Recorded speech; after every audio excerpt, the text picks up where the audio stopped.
Hola, el día de hoy hablaremos sobre Javier Duarte. ¿Quién es Javier Duarte? Es un expolítico que fue gobernador del estado de Veracruz y estuvo involucrado en muchos casos de corrupción, lavado de dinero y desvío de recursos. Su caso más sonado fue el de dar agua destilada como quimioterapia a niños con cáncer. Esto porque se gastaba los recursos de las quimioterapias en actividades ilícitas. Algunos se lo quedaba, otro lo daba a narcotráfico, mafias y todo este asunto. Córtale. ¿Cómo se descubrió esto? Este hecho fue descubierto puesto que uno de los pacientes dudó, llevó su quimioterapia a un laboratorio y ahí le dijeron que no se trataba de ningún tipo de medicamento, que era simplemente agua destilada. El gobierno de Duarte fue muy inestable. A lo largo de su gobierno hubo muchos escándalos. El primero de ellos fue que cuando llevaba un par de años de gobierno ya había 9 periodistas asesinados y 2 secuestrados.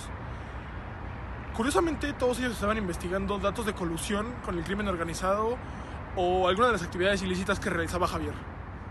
Formó parte de la famosa y muy sonada estafa maestra. Participó utilizando aproximadamente 950 millones de pesos en recursos del gobierno de Veracruz, una cantidad exorbitante para cualquier mexicano.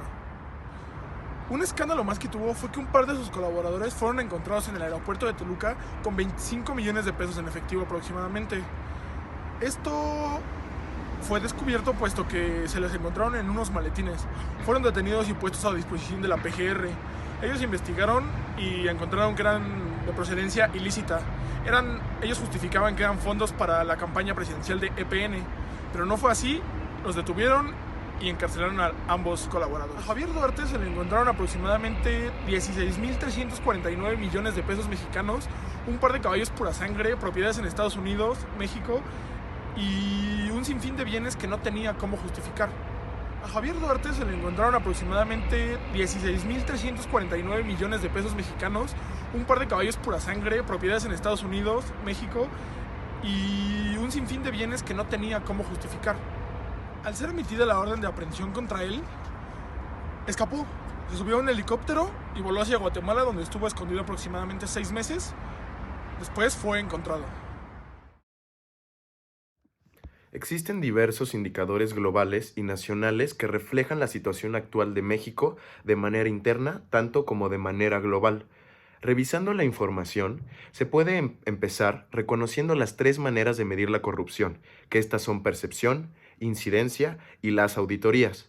La percepción mide qué tanto la gente percibe la corrupción en su país, mediante encuestas. Asimismo, en este caso, pues de México. La incidencia, por otra parte, muestra que la gente ha tenido en torno a la corrupción, todas las experiencias que la gente ha tenido en torno a la corrupción. El índice de la percepción de la corrupción está compuesto por una combinación de 13 encuestas y evaluaciones sobre la corrupción. México se encuentra en el lugar 130 de 180 países, definiéndose entre uno de los países con mayor corrupción en el mundo, con la mayor percepción de corrupción en el mundo en este caso. Asimismo, en una escala de 1 a 100, tomando en cuenta 1 como mucha percepción de corrupción y 100 como un país muy limpio que no tiene tanta percepción de corrupción, México tiene una calificación de 28, estando mucho más cerca del 1 que del 100. De igual manera, se le cuestionó a la gente cuántas de las siguientes personas crees que están involucradas en la corrupción. Los datos arrojaron que la percepción de la gente considera que las siguientes 4 personas están más involucradas en la corrupción, empezando por la policía en un 36% de involucración, en representantes electos en un 36% de la misma manera, en oficiales de gobierno en un 35% y ejecutivos de negocios en un 33%. Igualmente se clasificó en otra encuesta que las personas creen que México tiene un serio problema de corrupción con un puntaje de 4.7, tomando de referencia que 5 es un problema muy serio. A pesar de que mucha gente sabe lo que pasa, no todos tienen el conocimiento de la verdadera importancia de la corrupción y cómo afecta en realidad a la sociedad mexicana.